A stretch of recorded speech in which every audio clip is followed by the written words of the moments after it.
কোনো সরকারি জায়গা বন্ধ করে সভা মিছিল করা যাবে না 2018 সালে নির্দেশ দেয় কলকাতা হাইকোর্ট। তারপরও 21শে জুলাই ধর্মতলায় রাস্তা আটকে তৃণমূলে অনুষ্ঠান হয়। এর বিরুদ্ধে আদালত অবমাননার মামলা হয়। মমতা অভিষেকের বিরুদ্ধে নোটিশ জারির নির্দেশ দেয় বিচারপতি অরিজিৎ ব্যানার্জির ডিভিশন বেঞ্চ।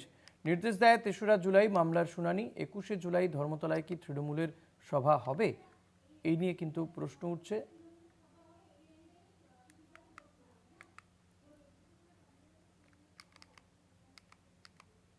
কোনো সরকারি জায়গাতে সভা সমিতি নয়, এমনটাই জানানো হয়েছিল হাইকোর্টের পক্ষ থেকে। পীযূষ, 21শে জুলাই ধর্মতলায় কি শেষমেশ তৃণমূল কংগ্রেসের সভা হবে?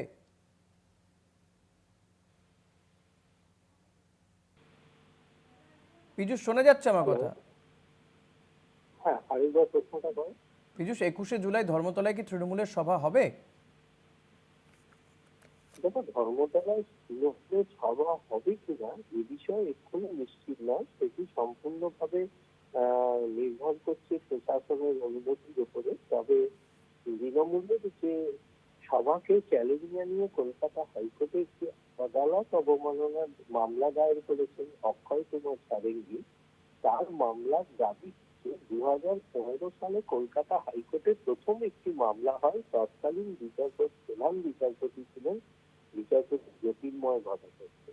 তার এজলাসে প্রথম মামলাটি দায়ের হয়। সেই মামলার দাবির বিষয়বস্তু ছিল যে কোনো সরকারি জায়গা বন্ধ করে কোনো সভা বা মিছিল করা যাবে না।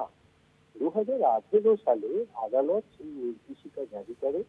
তারপরেও আবেদনকারীর দাবি দেখা গেছে বছরের পর বছর 21শে জুলাই ধর্মতলার রাস্তা আজকে তৃণমূলের অনুষ্ঠান হয়েছে।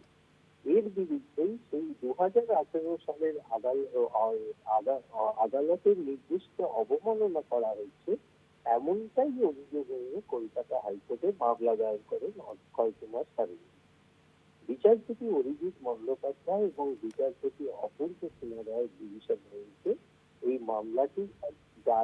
বিষয়টি মামলাটি উত্থাপিত হয়। তখন বিচারপতি অরিজিৎ বন্দ্যোপাধ্যায় ডিভিশন বেঞ্চ নির্দেশ দিয়েছেন যে তৃণমূল কংগ্রেসকে এ বিষয়ে এই মামলার সঙ্গে সংযুক্ত করে এবং তাদেরকে নোটিশ দিতে হবে। এবং যেহেতু তৃণমূল কংগ্রেসের সুপ্রিমো হচ্ছেন মমতা বন্দ্যোপাধ্যায় এবং সম্পাদক সর্বভারতীয় সাধারণ সম্পাদক হচ্ছেন অভিষেক বন্দ্যোপাধ্যায়, সুতরাং তাদেরকেও এই মামলার নোটিশ দিতে হবে। তারপরেই বিচারপতি আগামী 3রা জুলাই এই মামলার শুনানি গ্রহণ করবে। ধন্যবাদ পীযূষ। কথা বলছিলাম প্রতিনিধি পীযূষ কান্তি নাগের সঙ্গে। 21শে জুলাই ধর্মতলার রাস্তা আটকে তৃণমূলের অনুষ্ঠান। এর বিরুদ্ধে আদালত অবমাননার মামলা হয়।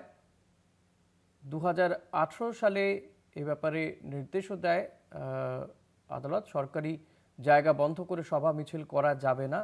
অভিযোগ যে তারপরেও সেই নির্দেশকে অমান্য করা হয়। আদালত অবমাননা করার অভিযোগ। মূলত এই সামনের যে অর্থাৎ এবারের যে 26-এর যে 21শে জুলাই, সেই 21শে জুলাইয়ের সভা আদৌ কি হবে ধর্মতলায়, তা নিয়ে কিন্তু প্রশ্ন উঠছে। সরকারি জায়গায় সভা সমিতি নয়, 2018 সালে নির্দেশ দিয়েছিল কলকাতা হাইকোর্ট। কিন্তু তারপরেও দেখা যায় যে 21শে জুলাই ধর্মতলায় রাস্তা আটকে তৃণমূলের অনুষ্ঠান হয়। এর বিরুদ্ধে আদালত অবমাননার মামলা হয়।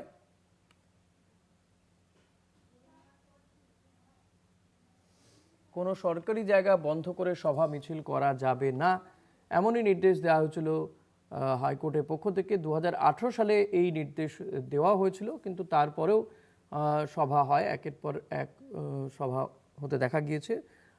প্রায় প্রত্যেক বছরই 21শে জুলাই ধর্মতলাতেই কিন্তু তৃণমূল কংগ্রেসের সভা হতো, শহীদ দিবস পালন করতো তারা।